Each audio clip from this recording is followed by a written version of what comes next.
Hello friends, मेरे story channel पर आप सबका स्वागत है। आज की हमारी कहानी है एक बददिमाग बहू। हमारी सोसाइटी में एक नया परिवार आया था। उनके घर से उनकी छोटी बहू और सास की आए दिन चिल्लाने की आवाज़ें आती रहती। पहले तो हमें लगता था कि सारी कमी उसकी सास की है, लेकिन जब ढंग से उसे जाना तब पता चला कि सास तो बेचारी बहुत ही सीधी और भोली है। तो चलिए आज यशोदा जी की छोटी बहू की कहानी मैं आपको सुनाती हूँ। इनका नाम मंजू है। इनके पति मनीष के साथ लव मैरिज है। दोनों की शादी को अभी 1 साल ही हुआ है। मनीष के परिवार में उनकी माँ यशोदा जी, बड़े 2 भाई राम और श्याम हैं, 2 भाभी सीता और रीता और 4 प्यारे प्यारे भतीजे भतीजी हैं।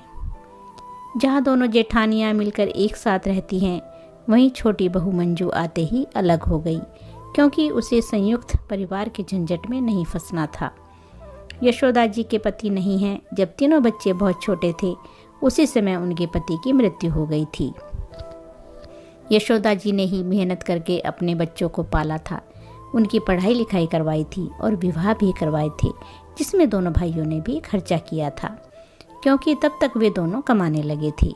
जहाँ बड़ी दोनों जेठानियाँ यशोदा जी का सम्मान करती थी, वहीं छोटी बहू मंजू को हर चीज़ में होड़ होती थी। उसे लगता था कि यशोदा जी ने अपना कमाया सारा पैसा सिर्फ इन दोनों पर ही खर्च कर दिया है, क्योंकि यह दोनों तो बहुत पहले ही आ गई थी। इसीलिए कई बार वह यशोदा जी से भी हिसाब मांगने में पीछे नहीं रहती।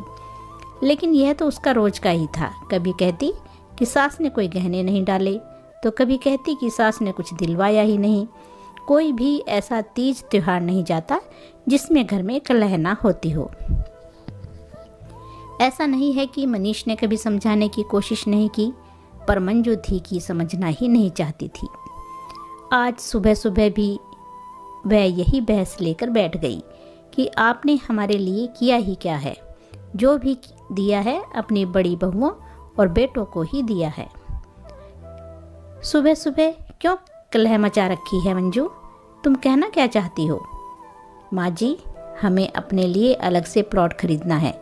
उसके लिए आपसे थोड़े बहुत पैसे चाहिए। बहू, मेरे पास पैसा कहाँ है? क्यों नहीं है पैसे? अगर आप हमारी शादी करवाती तो उसमें भी तो अच्छा खासा खर्चा होता। तो आप यह सोच लीजिए कि लव मैरिज करके हमने आपका वह खर्चा बचा लिया। अब उसके बदले में हमें प्लॉट दिलवा दीजिए। मंजू, तुम सोच समझ कर तो बोलो। दोनों बड़े भाइयों ने अपनी शादियों का खर्चा खुद उठाया था। मेरी कोई इतनी इनकम नहीं होती थी, तो मैं पैसे कहाँ से दूंगी? आपने जो आज तक कमाया, आखिर वह पैसे कहाँ गए? पहली बात तो यह बता दूं कि मैं कोई इतनी पढ़ी लिखी नहीं हूँ कि खूब अच्छी तनख्वाह होगी मेरी। महीने के 10,000 के लगभग कमा लेती थी, जिसमें अपने तीनों बच्चों का पेट पालना, उनकी पढ़ाई करवाना, यह सब काम करती थी। तो मेरे पास कौन सी बचत होती होगी?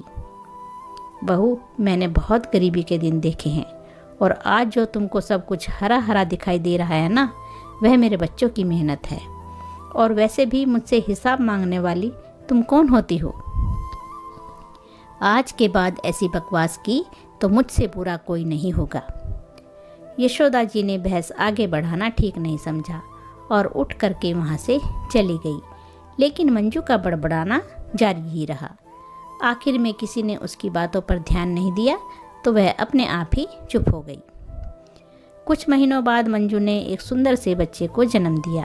पोते की खुशी में यशोदा जी ने घर में छोटा सा आयोजन करवाया, जिसमें मंजू के माता पिता को भी इनवाइट किया गया। जब सब मेहमान चले गए, तब मंजू ने वही राग अलापना शुरू कर दिया। यशोदा जी को सुनाते हुए मंजू ने अपनी माँ से कहा, देखा माँ, मेरे बच्चे के होने की भी किसी को खुशी नहीं हुई। कितना छोटा सा आयोजन किया है। बेटा, कैसी बात कर रही हो तुम? कोई अपने परिवार के लिए ऐसा कहता है क्या? और वैसे भी समधन जी ने अपनी तरफ से कोई कमी नहीं रखी। उन्होंने बच्चे के पहले जन्मदिन में बड़ा उत्सव ही तो करवाया है। तुम्हें क्या कमी रह गई? माँ, सब कहने की बातें हैं। इनके पास हमारे लिए कुछ भी नहीं है। यह बात यशोदा जी को बिल्कुल भी अच्छी नहीं लगी, क्योंकि आज तक तो सिर्फ मुझे ही कहती थी। आज अपनी माँ के सामने भी मेरी बेइज्जती कर रही है। मंजू, अपनी आदत सुधार लो। बोलने से पहले सोच तो लिया करो। वैसे भी आज तू मेरा हिसाब कर ही दे, और मेरा ही क्यों, मेरे साथ साथ तेरे माता पिता का भी हिसाब कर दे। आखिर जन्म देने और पालने की कीमत जो तू मुझसे पूछ रही है, मेरे साथ साथ तेरे माता पिता से भी पूछ ले।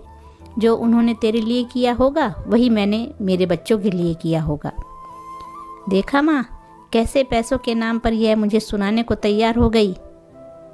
चुप कर मंजू, बेवजह की बकवास की तो मुझसे बुरा कोई नहीं होगा। तुझे शर्म नहीं आती अपनी सास के लिए इस तरह कहते हुए? तू कौन होती है इनसे हिसाब किताब मांगने वाली? अगर आज के बाद इस तरह से बात की तो सोच लेना कि तेरा और हमारा रिश्ता ख़त्म समझो। अपनी माँ के इस रूप को देखकर मंजू चुप हो गई और इसके बाद उसकी दोबारा कभी हिम्मत ही नहीं हुई अपनी सास से हिसाब पूछने की। दोस्तों, बहू की माँ का बहुत बड़ा रोल होता है बेटी का घर तोड़ने और बचाने में। आपको कहानी अच्छी लगी है तो लाइक और शेयर ज़रूर कीजिए। धन्यवाद दोस्तों।